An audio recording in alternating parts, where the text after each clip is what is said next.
두 주 수요일 동안에 우리 두 분의 목사님들이 설교를 해주셨는데 너무너무 감사하고 시간마다 은혜가 되었습니다. 목사님은 두 주간 동안 수요일 예배 설교하지 않고 편히 잘 쉬었겠군요. 그런데 사실은 제가 지난 두 주간 동안에 우리 목사님들에게 설교를 부탁한 이유는 이제 우리 총회에서 앞으로 목사가 될 분들, 신대원을 졸업한 그분들 강도사라고 하는, 목사 되기 전에 강도사라고 하는 시험을 치르게 됩니다. 이제 목사 고시는 인격을 중심으로 하기 때문에 노예에서 그 사람을 양육하고 지켜보고 그래서 노예에서 치르지만 전체적인 그분의 실력 혹은 기본적인 소양 이런 것들을 보는 건 이제 총회에서 강도사 고시를 통해서 보게 되는 겁니다. 그 강도사 고시에 목사로서 앞으로 장차 목사가 될 사람들은 최소한 성경에 대하여서 이런 정도는 알고 있어야 된다. 그러면서 제가 지난 4주 동안에 이 성경을 벼락치기로 66권을 그냥 눈으로 읽어가면서 803문제를 만들어냈습니다. 앞으로 목사가 되려면 이런 정도는 기본적으로 알아야 된다라고 하는 것을 803개의 문제를 내면서 저러 나름 엄청 힘든 그런 시간을 보내면서 쫓기게 되었습니다. 이제 그런 것이 다 끝나고 나서 오늘은 굉장히 가벼운 마음으로 또 이제 마지막 또 수요 예배라고 그래서 아침부터 막 굉장히 긴장된 마음으로 말씀을 함께 나누기를 원하는데 오늘 이제 함께 읽었던 18절 말씀, 18절의 말씀에 보시면 목사님 유아실에 판넬 전기 꺼주세요. 18절 말씀 보면 사도 바울이 이런 고백을 합니다. 생각건대 현재의 고난은 장차 우리가 받을 영광과 나타날 영광과 비교할 수가 없다. 그런 말씀하셨습니다. 사도 바울이 어떤 사람입니까? 고린도후서 11장에 보면 24절부터 엄청 고난의 삶을 살았던 사람이 바울입니다. 사람을 눕혀놓고 엉덩이를 때리는데 이 태장이라고 그러지 않습니까? 이걸 3번이나 맞는데 한 번 때리는데 40대를 때린다는 겁니다. 40대를 때리는데 혹시 그 셈이 잘못되었을까 봐 한 대를 감해주는 유대의 법칙을 따라서 이게 39대를 맞는다는 거죠. 그걸 맞으면 싱가포르 가가지고 싱가포르 가서 어린 아이들에게 성폭행을 한다든지 그렇게 하면 아직도 싱가포르에는 이 태장이라는 법이 있습니다. 이걸 8대를 때린다는데요. 그걸 한꺼번에 8대를 맞으면 사람이 기절이 죽어버린답니다. 그러니까 한꺼번에 못 맞고 두 서너 대를 나누어서 맞는답니다. 그걸 일주일 후에 맞든지 그분의 건강 상태를 봐가면서 5일 후에 맞든지 10일 후에 맞든지 그렇게 해서 8대를 때린다는 겁니다. 사람을 눕혀놓고 큰 것을 늘판지에 큰 것을 사람 엉덩이에 때리는데 한 발을 들고요. 한 발을 들고 체력에 힘을 실어서 때리는 거예요. 그 태장이라고 하는 겁니다. 그걸 3번 맞았고 우리가 견디기 어려운 게 배고픔과 잠을 자지 못하는 일입니다. 바울 사도가 고린도 교회를 향하여서 11장에 배고픔과 자지 못함과 동족의 위험과 유대인의 위험과 강의 위험과 이런 자기가 겪은 고난에 대한 얘기를 합니다. 그곳에서 빠진 말씀도 많습니다. 빌립보 옥중에 매를 맞고 피투성이가 되어서 발에 쇠줄 착고를 차고 신라와 함께 깊은 밤중에 찬송을 부르던 그 고난에 대한 얘기는 고린도서 11장에서는 빠져 있습니다. 이 말은 무슨 말인가 하면 고린도서 11장에 나오는 것만 사도 바울이 겪은 고난이 아니고 그 외에도 크고 작은 수많은 고난의 일들이 사도 바울 삶에 있었다는 것입니다. 저는 가난한 집에서 태어나서 단돈 10만 원을 들고 서울에 올라와서 신학 공부를 했습니다. 아무도 개인적으로 도와준 사람 없이 배고픔도 당해봤고 학비를 내지 못해서 정말 가슴을 졸이면서 다음 학기를 맞이한 때도 많았습니다. 저야 가난한 집에 태어났으니까 닦는 게 당연하다고 하지만 사도 바울은 나면서부터 그의 신분이 보장되어진 로마의 사람이고 가말리엘, 그 당시에는 어떤 사람, 뛰어난 사람 밑에 제자 얘기했거든요. 학교가 없었으니까. 그런 가말리엘이라고 하는 율법의 정통적인 율법주의, 아주 그분의 저자가 되는 게 최고의 영광인데, 뭐 오늘날로 한다면, 뭐 한국을 친다면 서울대 그럴까요? 뭐라고 해야 될지 모르겠습니다만, 약간 그런 곳에서 배움도 많은 사람이고, 권력도 있고, 시민권도 가지고 있는 그런 사람이 자기 신분을 숨기면서 복음을 전하기 위하여서 그런 신분이 복음 전하는데 도리어 걸림이 될까 봐 그걸 숨겨가면서 맞을 것 맞고 배고파가며 쫓겨가며 그렇게 살았다고 하는 것을 말해줍니다. 그랬던 사도 바울이 나름 자유가 있다고 하는 이 시대의 신앙생활을 하고 있는 우리 나름대로 또 겪는 고난은 또 나름 또 고난입니다. 그런 고난을 겪어본 복음의 스님자였던 사도 바울이 목회가 힘드냐? 집사로서 힘드냐? 우리들에게 얘기합니다. 지금 내가 당하고 있는 이 고난은 장차 하나님 나라에서 받을 영광과 그 다음에 뭐라고 얘기하는가 하면 비교격을 갑니다. 비교할 수 없는 엄청난 하나님 나라의 영광을 우리가 그것도 한순간이 아니라 영원히 누리게 될 것이다. 뭐라고 말씀하시는 것입니다.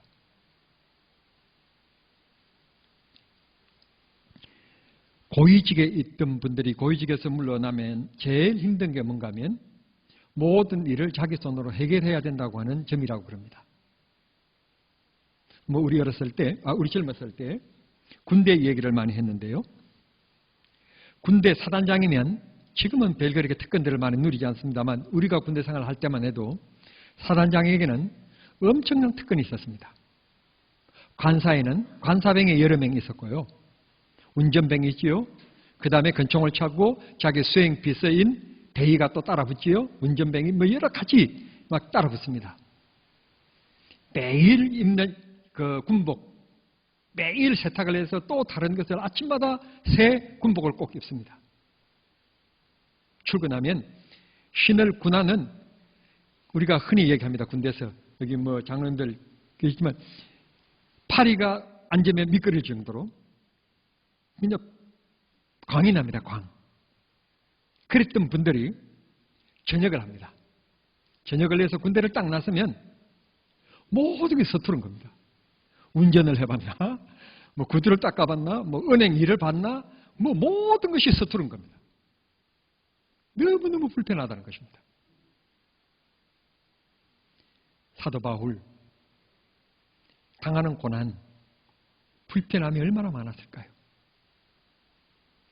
그런 그가 우리를 도리어 격려하고 위로합니다. 유목사야, 이장로야, 김집사야.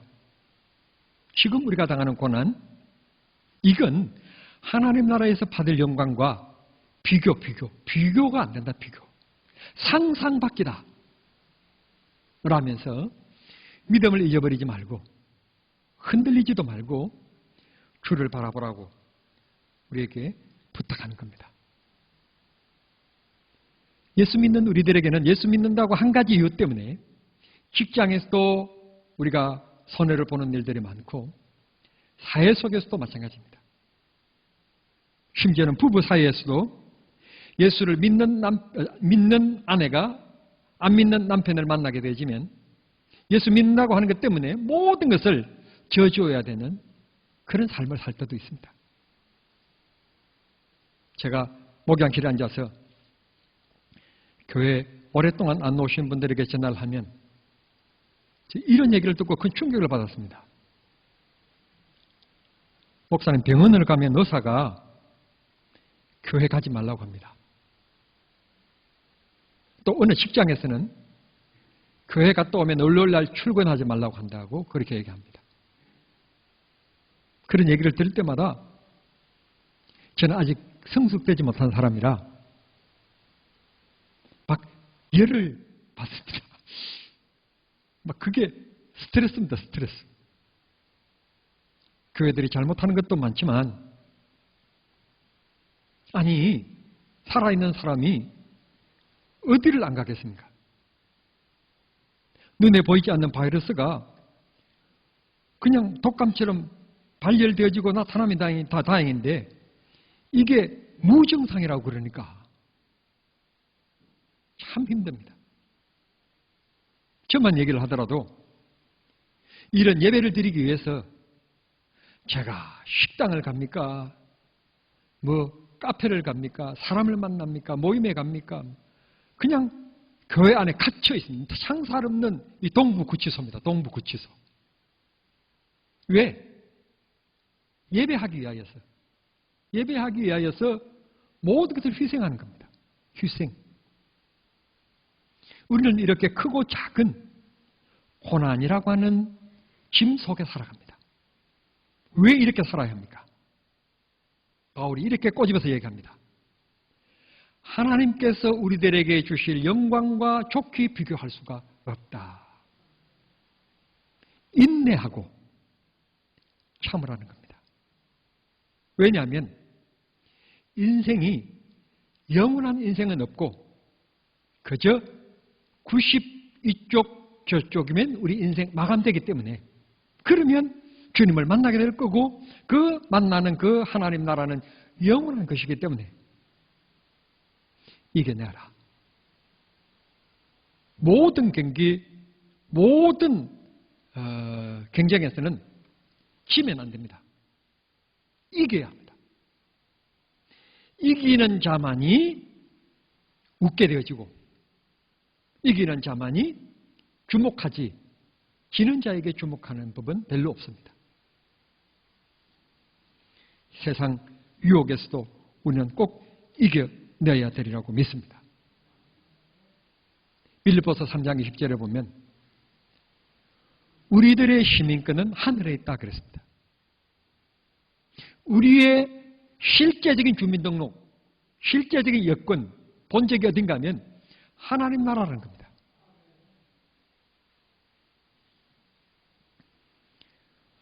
코로나가 겨울철을 맞이해서 더 막 확산이 되어지는데 감사하게도 1.5 그 정도에서 1.21 이렇게 이제 떨어져서 조금 수치적으로는 소학적으로는 조금 이제 1 이하로만 내려가면 되는데 이게 이제 걸려 있는 겁니다.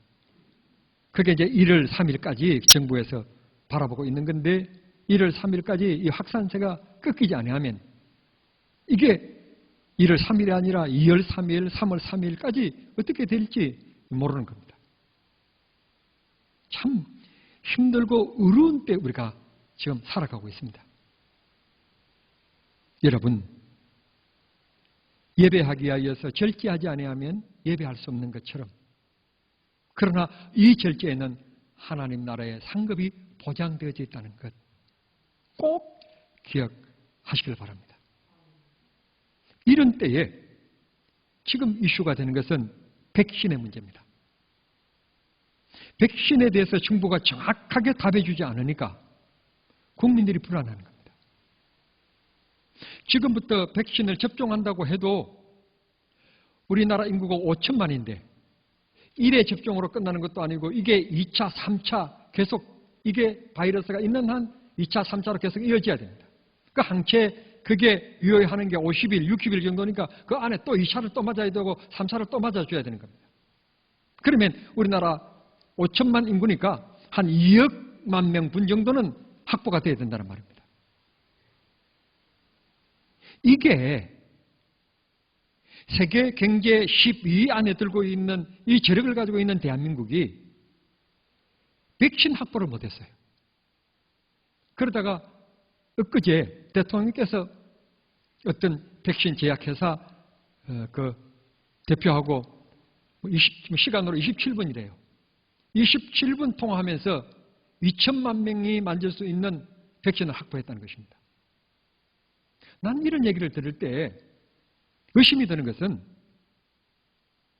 외교부 장관, 질병관리청장, 이 같은 이 보건복지부 장관, 관여되어지시는 분들은 그동안에 무슨 일을 했는가? 대통령이 전화 한 번 하니까 2천만 명분이 확보되어지는데 그동안에는 제가 실무자들이 무슨 일을 하는 건가?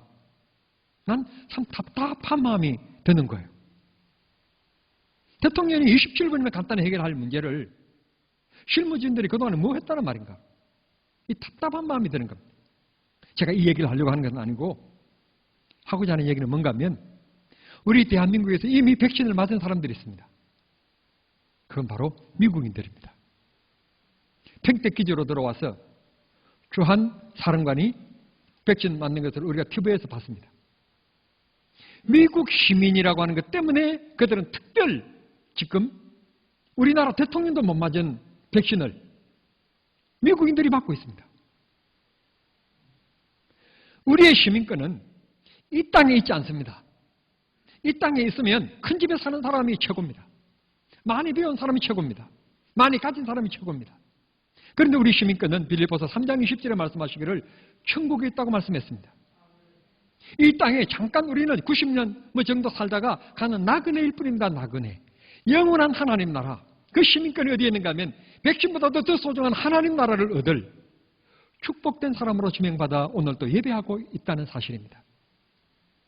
하나님께 소망 두고 살아가는 성도님들이 되기를 바랍니다. 19절부터 21절을 보면 피조물에 고대하는 바는 하나님의 아들들이 나타난 것이니 피조물이 허무한데 굴복하는 것은 자기 뜻이 아니요 오직 굴복하게 하시는 이로 말미암음이라. 그 바라는 것은 피조물들도 썩어짐의 종로로 산 데서 해방되어 하나님의 자녀의 영광의 자유에 이르는 것이니라. 미국 사회에서 노예 해방이 이루어진 지가 언제며 남북이 싸움을 그치고 하나 된 데가 언젠데 아직도 흑인이라고 하는 이유 때문에 차별을 받는다는 것입니다. 대한민국에서도 흑인들을 차별하지 않는데 미국 같은 선진국이 흑인이라고 하는 이유 때문에 차별을 받는 장면을 보아왔습니다. 가슴 아픈 일이죠. 노무현 대통령께서 살아계실 때 그분이 외친 것 중에 하나가 차별 없는 세상인데 특별히 학력, 자기가 능력이 있으면 되는 거지 학력 때문에 앞서거나 그 때문에 덕을 보거나 그러면 안 된다. 참 우리들에게 공감을 받았던 때가 있었습니다.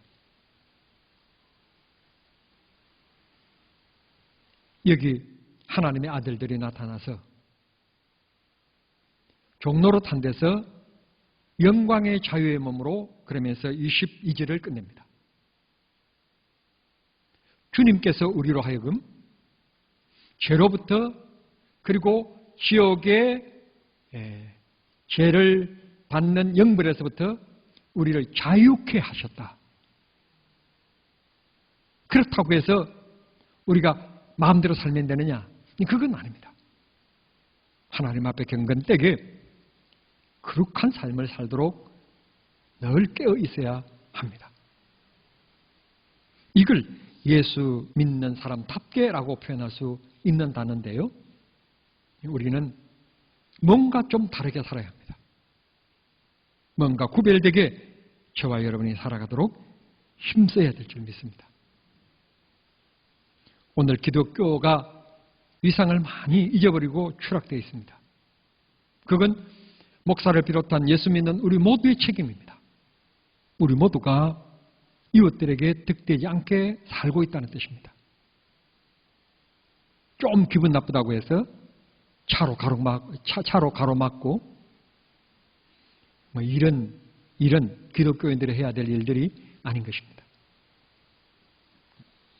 22절부터 23절까지 이렇게 얘기합니다. 피조물이 다 이제까지 함께 탄식하며 함께 고통을 겪고 있는 것을 우리가 아느니라. 그뿐 아니라 또한 우리 곧 성령의 처음 익은 열매를 받은 우리까지도 속으로 탄식하여 양자될 것 곧 우리 몸의 속량을 기다리느니라.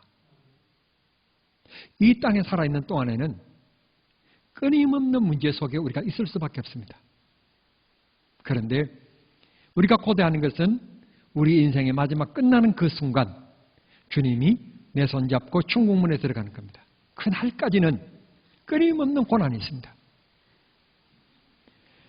우리 몸의 속량을 기다리느니라 그랬습니다. 이미 구원을 받았다고 표현했던 사도 바울이 마지막 생의 삶의 순간을 묘사하고 있습니다. 그날 마지막 속량, 마지막 구원이 이루어지게 될 것임을 말씀해 주십니다. 성도 여러분 기억하실 것은 근력도 인생도 끝이 있습니다. 이 세상에 끝이 없는 것은 하나도 없습니다. 얼마 전에 TV에 보니까 마이웨이인가 뭐 어디에 보니까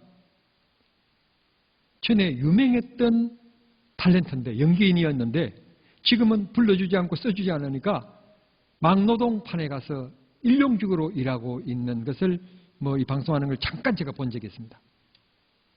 아니 저렇게 유명한 분이 저때 그렇게 유명한 분인데 나도 알아보는 그분이더라고요. 최초론가 뭐 이름이 그랬던 것 같은데요. 이 사람이 연예인들이 왜 마약에 손을 댑니까? 그렇게 유명한 연예인들이 어느 날 갑자기 왜 극단적인 선택을 합니까? 시간 바쁘게 막 그렇게 인기 있게 살았던 그분이 불러주는 것도 없고 찾아주는 것도 없고 수입이 뚝 끊기는 겁니다. 자기 자신이 굉장한 것으로 알았는데 하루아침에 추락하는 그걸 본인이 못 이기는 겁니다. 그러니까 마약을 손을 대고 인생 막 사는 겁니다. 성도 여러분, 끝이 있다는 것, 마지막이 있다는 것, 부부는 헤어지는 날이 있다는 것을, 죽음에 헤어지는 날이 있다는 것을 기억하시면서 서로 배려하고 사랑하고 아끼고, 아멘 안 하시는가? 꼭 그렇게 사시길 바랍니다. 그래야 후회 없는 인생이 됩니다. 그렇지 않으면 떠나고 나서 후회하게 됩니다. 마지막으로 24절부터 25절까지에 우리가 소망으로 구원을 얻었음에 보이는 소망이 아니니 방금 제가 설명했던 모든 부분입니다. 보는 것을 누가 바라리요? 만일 우리가 보지 못하는 것을 바라면 참음으로 기다릴지니라. 사람이 소망이 있다는 것, 기다림이 있다는 것은 축복입니다. 오늘 또 이 추위에 어머니가 버스 정류장에 나가서 아들을 기다립니다. 딸을 기다립니다. 이유는 아들이 올 시간이 되었고 딸이 올 시간이 되었기 때문에 기다리는 겁니다. 아들과 딸이 올 시간도 아닌데 나갈 수 있는 사람은 정신적으로 이상이 있는 사람입니다. 기다림과 소망은 누구에게 주어지는가 하면 확신이 있는 사람에게 주어지는 겁니다. 확신이 없는 사람은 인내할 수가 없고 확신이 없는 사람은 기다림이 없습니다. 확신이 있기 때문에 기다리는 겁니다. 우리는 천국에 대한 확신이 있기 때문에 기다리는 겁니다. 참는 겁니다. 이런 얘기를 여러분들이 몇 번 저한테 들으셨을 텐데요. 또 그리고 다른 책에서도 보셨을 텐데요. 지금이야 일기예보가 단위로 꺾어 나가니까 며칠 앞에 끝까지 다 예보가 되어집니다만 옛날에 유럽에서는 그런 제도가 그런 게 기상 발전이 잘 되어 있지 않을 때 유럽인들은 그렇게 햇빛을 좋아하고 여객선을 타고 여행하는 그렇게 좋아한답니다. 여객선이 출항해서 참 재미있게 하는데 가다가 태풍을 만난 겁니다. 큰 파도를 만나게 되어서 그 큰 여객선이 요동을 치게 되는 겁니다. 모든 사람들이 숨을 죽이면서 객실에서 막 그냥 움츠리고 불안을 떨고 있었습니다. 그런데 오늘 교회에 온 이 승수처럼 이 조그마한 꼬마 아이는 흔들리는 배에 요동치는 걸 도리어 더 기쁘고 즐겁고 막 재미있게 생각하며 막 뛰노는 겁니다. 어느 사람이 아무리 철없는 어린 아이지만 이렇게 철 없이 사람들이 다 숨을 죽이고 두려움 속에 있는데 저 아이가 저렇게 뛰놀고 있는가? 그래서 그 아이에게 물었다는 것입니다. 아이야, 파도 때문에 이 배가 이렇게 요동치고 있고 뭐 침몰 되려고 하고 있는데 너는 두렵지 않니? 그래 물었다고 그러죠. 그러니까 이 어린아이가 하는 얘기가 나는 하나도 두렵지 않아요. 나는 도리어 즐거워요. 그러니까 이 아이가 무슨 일로 이렇게 두려움이 없이 도리어 즐겁다는 표현을 할까? 그 질문한 어른이 도리어 당황하고 놀라면서 재차 물었다고 그러지 않습니까? 왜? 그랬더니 그 아이의 답변은 이 배 선장이 우리 아빠예요. 우리 아빠는 배를 모는 특별한 기술이 있는 선장이에요. 우리 아빠는 안전하게 이 배를 포구에 침착시킬 거예요. 이 아이는 자기 아빠를 믿은 거예요. 믿었기 때문에 그야말로 여객선으로 즐거워한 거예요. 과연 우리 예수 믿는다는 말을 많이 하고 하나님을 믿는다는 말을 많이 하는데 과연 믿는 신앙인가? 한번 생각해보고 뒤돌아보면서 2020년을 아름답게 마무리했으면 좋겠습니다. 믿음의 길이 힘들지만 주님의 약속이 확실하고 우리 인생도 길지 않고 조금 있으면 곧 주님의 나라에 주님을 뵙게 될 것이니 오늘 지금 조금 힘들지만 믿음으로 참고 기다리는 신앙이 되시고 문제 앞에 절대로 낙심하지 말고 고난 중에라도 주님을 잊어버리지 말고 주님을 바라보며 소망과 기다림이 있는 그런 성도들이 다 되실 수 있게 되기를 우리 주님 이름으로 축원합니다. 기도하겠습니다. 사랑하신 하나님 우리 아버지 감사합니다. 저희들을 사랑해 주셔서 이 밤도 부르시고 생명의 말씀, 약속의 말씀, 언약의 말씀, 하나님 나라를 바라보는 귀한 말씀으로 은혜 나눌 수 있게 해주시니 감사합니다. 우리들에게 인내와 기다림의 소망을 허락하여 주시고 천국의 주인공들이 다 되게 하여 주시옵소서. 땅의 것 때문에 징징거리지 않게 하시고 땅의 것 때문에 낙심하지 않게 하시고 영원한 하나님 나라의 상급을 바라보며 고난 가운데 또 믿음으로 이겨나가는 저희들이 되게 해 주시옵소서. 지난 1년 한 해 동안 귀한 가정을 지켜주심을 감사하며 조현성, 최경옥 근사님 감상금을 드렸습니다. 귀한 가정을 축복하시고 새해에도 귀한 가정을 변함없이 지켜 보호해 주시옵소서. 어두운 밤길을 돌아갑니다. 사랑하는 성도들 발걸음 안전하게 해 주시옵소서. 예수님의 이름으로 축복하며 기도하옵나이다. 아멘.